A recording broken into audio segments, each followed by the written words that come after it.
Hola, ¿qué tal? Bienvenidos a un nuevo vídeo de Física y Química de primero de bachillerato.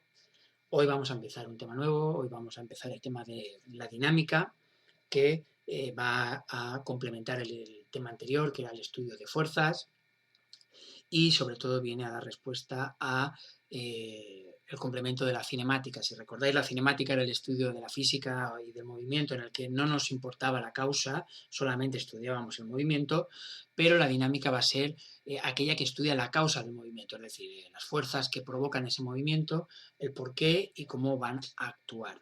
¿De acuerdo? Bien, pues dicho esto, vamos a dividir el tema en tres partes, dos que vamos a ver hoy porque son más cortitas y una más amplia la vamos a dejar para un segundo vídeo. En estas dos primeras partes vamos a trabajar la dinámica del movimiento armónico simple de una manera bastante rápida y sencilla, y luego como nexo entre este primer vídeo y el segundo vamos a estudiar la dinámica del movimiento circular. Bien, quedará para un segundo vídeo el estudio de planetas y satélites, que tiene una importancia bastante grande, sobre todo para aquellos que vayáis a realizar física en el segundo curso de bachiller. Muy bien, pues dicho esto, vamos a adentrarnos ahora en el estudio de la dinámica del movimiento armónico simple y del movimiento circular. Bien, aquí os he dejado dentro del armónico simple un recordatorio de las tres fórmulas con las que básicamente trabajábamos, había más, pero bueno, aquí teníamos las de posición, las de velocidad y la de aceleración, recordándoos que la A era la amplitud, que luego pues siempre había una función sinusoidal o cosenoidal, dependiendo del manual que trabajáramos, que teníamos una W a la que llamamos frecuencia angular, un tiempo, que iba marcándonos pues la perturbación como iba desplazándose, y luego una phi, ¿vale?, que llamábamos desfase o fase inicial, que lo que nos marcaba era dónde se encontraba esa perturbación o esa onda en el momento inicial. Muy bien, si os acordáis, con la posición derivábamos, obteníamos la velocidad, ¿de acuerdo? Aquí, pues bueno, daros cuenta que aquí en seno hay un error, debería de ir un coseno, porque al derivar la posición deberíamos haber obtenido un coseno, y luego al volver a derivar el coseno, aquí obteníamos el menos seno. ¿De acuerdo? Bien, y esta fórmula, que es realmente la que vamos a utilizar, la que acaba de aparecer ahora, simplemente recordar que como nos volvía a aparecer en la fórmula de la aceleración la amplitud por el seno del ángulo, volvíamos a tener, ¿de acuerdo?, pues la función posición a la que podíamos sustituir aquí. Por lo tanto, la aceleración era igual a menos la frecuencia angular al cuadrado por la posición del movimiento oscilatorio armónico simple.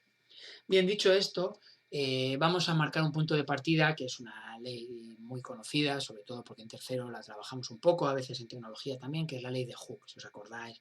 Era aquella ley con la que trabajábamos los muelles y también nos va a valer pues, como punto de partida para en este caso, utilizar péndulos y muelles.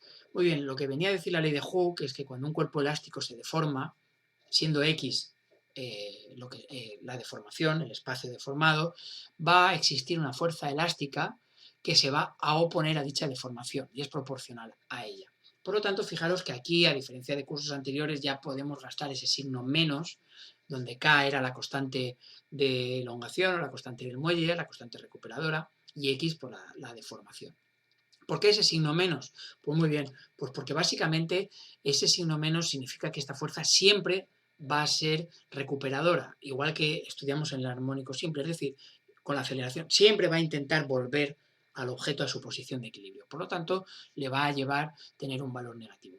Bien, aquí os he dejado una gráfica en la que podéis ver pues, que en la posición de equilibrio, que sería la gráfica B, pues no habría fuerza elástica, y en el A y en el C habrían fuerzas elásticas, ¿de acuerdo? En el A la podríamos considerar, en este caso, en sentido positivo, por lo tanto la posición o lo que se está comprimiendo en este caso sería negativo, y al revés, ¿de acuerdo? Cuando la fuerza recuperadora sea negativo es porque la elongación se ha estirado y X es mayor que 0.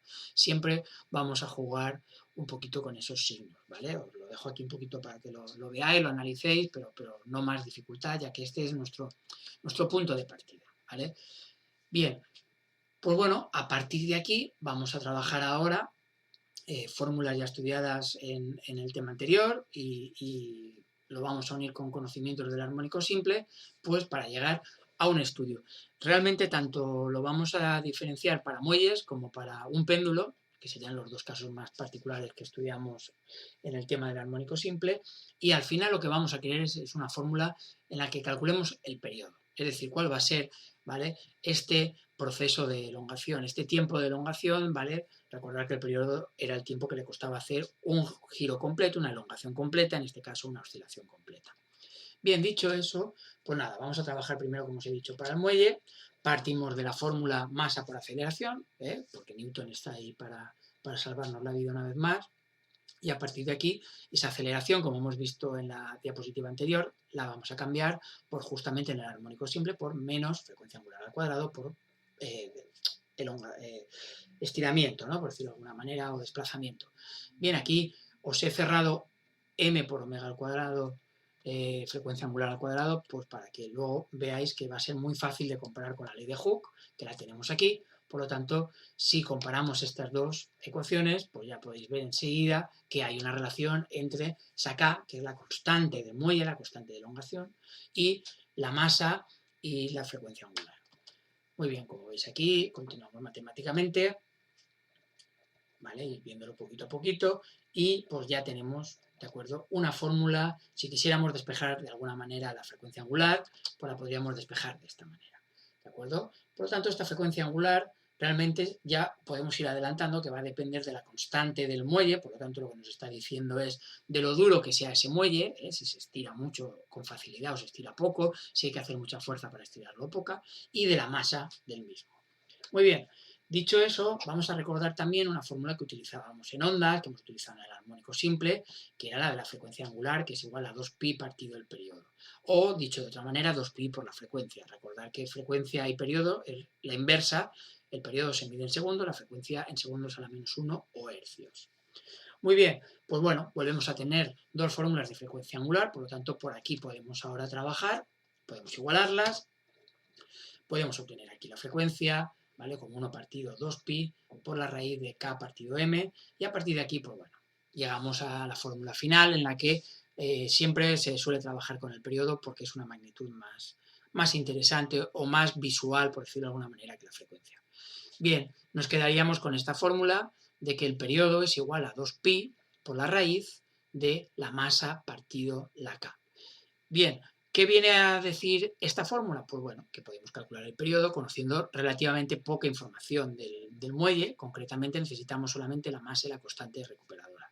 Esto quiere decir, ¿vale?, que en un oscilador armónico, pues tanto su periodo como frecuencia solamente va a depender, ¿vale?, de la masa y de su rigidez, ¿vale?, pero no de la amplitud de la oscilación. Es decir, nos da igual, ¿de acuerdo?, cuál va a ser la elongación inicial, por decirlo de alguna manera, o de dónde a dónde va este muelle a moverse. Simplemente nos va a importar, ¿de acuerdo?, su rigidez y su masa. Eso va a hacer que vaya más rápido o vaya más lento. Muy bien, pues bueno, ya os puedo adelantar que la mayoría de ejercicios son muy simples. Habría que utilizar fórmula directa de periodo o pues como mucho la frecuencia, o a lo mejor hacer alguna sustitución en algún paso de esta demostración, pero casi siempre el ejercicio suele pedir que calculemos el periodo de un muelle. ¿De acuerdo? Muy bien, dicho esto, vamos a ver ahora la dinámica del armónico simple, pero para un péndulo. Muy bien, vamos a partir de esta gráfica que tenéis aquí. ¿De acuerdo? Muy bien, aquí lo que quiero que veáis es que tenemos la tensión, luego el peso, y luego este peso que se va a diferenciar en lo que sería la componente PI, que es igual a con la tensión, y va a haber una componente PX. Bien, a esta componente PX es lo que el libro ha venido a llamar la P sub T, ¿no? O P total o P en contra de la tensión, por decirlo de alguna manera. Y sería esa fuerza, ¿de acuerdo?, que se estaría desplazando, que sería la que está intentando que este péndulo se mueva. Por lo tanto, si os fijáis, esta PT pues sería justamente esta de aquí, que como tengo aquí tecta, sería pues masa por gravedad, como P, por el seno de tecta. Bien, dicho eso, el signo menos es porque, como veis, se está desplazando hacia valores negativos, y a partir de aquí pues podríamos hacer pues una serie de simplificaciones para poder llegar a una fórmula también del periodo, como hemos hecho en el caso anterior. Bien, la primera es que para ángulos pequeños, esto lo podéis comprobar con la calculadora, el seno de tecta, ¿de acuerdo?, coincide con el valor del seno de tecta, es decir, hay muy poca variación. Ahora, Repito que es para ángulos muy, muy pequeños, ¿de acuerdo? Bueno, aquí tendréis un poco la demostración. Aquí se hacen dos simplificaciones. La primera que os he dicho es ¿por qué tecta y seno de tecta son iguales? Pues muy fácil, porque si aquí analizáramos X y S recordar que lo llamábamos en el tema del movimiento circular, el arco, ¿de acuerdo? Este espacio recorrido y esta X, para ángulos muy pequeños, es prácticamente la misma. Por lo tanto, bien, aquí podríamos utilizar directamente la fórmula de tecta, ¿de acuerdo? Que es ángulo recorrido, que sería arco partido longitud o arco partido, ¿vale? Lo que mide el péndulo, por decirlo de alguna manera, pero por otro lado podríamos usar directamente trigonometría y sabríamos que el seno de tecta sería el cateto opuesto, que sería X, partido la hipotenusa, que sería Y. De aquí es de donde viene esta demostración de la simplificación de que tecta y seno de tecta para valores muy pequeños, siempre que S y X se parezcan, pues nos va a valer el mismo. ¿De acuerdo? Muy bien, por dicho eso, podríamos seguir trabajando. Aquí en este caso podríamos sustituir seno de tecta por X partido L, como veis ahí, y a partir de aquí, pues bueno, podríamos hacer una simplificación utilizando pues, la fórmula que hemos visto para la ley de Hooke y tendríamos, igual que hemos hecho en el caso anterior, sustituido por m por frecuencia angular al cuadrado, como hemos hecho en el apartado anterior, y a partir de aquí empezaríamos a tachar el signo m, tacharíamos la masa, tacharíamos la x y llegaríamos a esta fórmula de la frecuencia angular, que en este caso es simplemente la raíz de la gravedad partido la longitud del muelle. Bien, aquí ya nos está dando algo de información y por lo tanto pues haríamos lo mismo, llegaríamos al resorte utilizando de nuevo que la frecuencia angular es 2pi partido el periodo, 2pi por la frecuencia, y ya tendríamos pues, justamente lo que veníamos buscando. Y es que en este caso el periodo es igual a 2pi por la raíz de la longitud partido la gravedad. Bueno, ¿qué viene a decir esto? Igual que de la otra manera hemos dicho que solamente dependía de la K y de la masa, pues aquí de lo único que va a depender el periodo de un péndulo es de lo largo que es ese péndulo y de la gravedad a la que está sometido. No hay nada más. No importa la masa del objeto que está este péndulo arrastrando, nada, solamente va a depender, ¿de acuerdo?, de la longitud y la gravedad. Por supuesto, volvemos a repetir, siempre que esta amplitud no sea grande, es decir, que este tecta y este seno de tecta, ¿vale?, podamos hacer estas simplificaciones. Muy bien, por lo tanto, pues ya aquí cerraríamos la dinámica del armónico simple y ya os adelanto que son cuestiones muy sencillitas en las que generalmente lo único que hay que hacer es calcular el periodo, tanto del muelle como del péndulo, y que seguramente pues, podéis utilizar la fórmula directa de memoria. Si alguien quiere hacer la demostración quedaría mucho más atada, pero ya os adelanto que el primero de bachiller pues, no sería del todo necesario. Bien, vamos a ver ahora la dinámica del movimiento circular. Esto simplemente ya os he adelantado en la primera diapositiva, que es una introducción para el estudio de planetas y luego de satélites. Pero bueno, lo primero que hemos de recordar es que el movimiento circular y uniforme aplicado a un cuerpo es debido exclusivamente a una fuerza que va dirigida hacia el centro de la trayectoria circular, ¿vale? Que si recordáis llamábamos fuerza centrípeta o fuerza normal. Yo prefiero llamarla fuerza normal, F sub n, aunque el libro lo llama F sub c. Bien, recordar que hablábamos de esta fuerza centrípeta en contra de la centrífuga, que ya que hablábamos, fuerzas ficticias, ¿de acuerdo? Que pues, nos servían para explicar algunos problemas. Bien, si partiéramos de esta fuerza normal, que ya vimos en cuarto en su momento y que, pues bueno, en el movimiento un poco recordamos, ¿de acuerdo? Pues tendríamos que la aceleración normal es v cuadrado partido el radio de la circunferencia, ¿vale?, de este movimiento de giro, y que pues luego podríamos sustituir pues, por omega al cuadrado por radio, ¿vale?, con pequeñas formulitas que vimos en el tema de movimientos, ¿de acuerdo? Algo bastante sencillo. Bien dicho esto, podemos ir juntando fórmulas y llegaríamos a esta fórmula, ¿de acuerdo?, de la fuerza normal, que es muy útil a la hora de calcular ejercicios donde hay algo dando vueltas, una masa dando vueltas alrededor de un punto. Esto nos va a valer para planetas, nos va a valer para satélites alrededor de la Tierra, etcétera, etcétera. ¿De acuerdo? Por lo tanto, definimos la fuerza normal como una masa por la velocidad al cuadrado partido el radio, ¿de acuerdo?, de lo que está realizando este objeto alrededor. Muy bien, si queremos utilizar la frecuencia angular o lo que llamábamos en aquel tema velocidad angular, pues bueno, pues también la podemos utilizar de una manera bastante sencilla. Bien, aquí algunos casos, ¿no?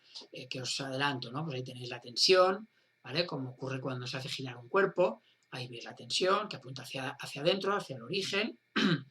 En la figura 18 tenéis la fuerza gravitatoria, que también apunta hacia el centro del planeta, ese satélite no se escapa debido a esa fuerza gravitatoria y a algunas, ¿vale? En contra tendrá la fuerza centrípeta, fuerza normal, ¿de acuerdo? En un electrón lo mismo, la fuerza eléctrica, y así sucesivamente, ¿vale? En cualquiera, por ejemplo, pues ahí en el Fórmula 1 vemos la fuerza resultante, ¿de acuerdo? Pero vemos que hay una fuerza de rozamiento que es lo que hace que este objeto, ¿vale? Pueda tomar la curva. Muy bien, son casos que iremos desgranando en ejercicios, pero de momento nos hemos de quedar con la fórmula, ¿de acuerdo? Muy bien, y por último, pues bueno, por tanto siempre vamos a poder descomponer la fuerza en dos componentes, una que va a ser centrípeta y otra que va a ser normal o paralela, ¿de acuerdo? Y por otra tangencial, es decir, va a haber una, como habéis visto ya en estos ejemplos, que va a apuntar hacia el centro, a la que vamos a llamar normal, ¿de acuerdo? Y otra tangencial que va a ser por la que va a intentar, ¿vale? Que este movimiento siga en circular, dicho de alguna manera. Bien, ahí tenéis componentes tangenciales, bueno, tenéis diferentes ejemplos que podéis ver. Bien, como os he dicho, esto sirve como introducción al siguiente vídeo. Como esta semana vamos a tener por lo menos mínimo una, me gustaría que hubieran 2 clases de repaso por videollamada, ¿de acuerdo? Por cualquier concepto que no hayáis entendido, que no haya quedado claro, pues lo apuntáis y las lanzáis en el vídeo. De todas maneras, ya os adelanto que esto es un poco teórico, que donde luego vamos a ir aposentándolo sería en los ejercicios que vamos a trabajar en la segunda parte del tema, que sería en el estudio de planetas y de satélites. Pues bueno, hasta aquí llega hoy el vídeo.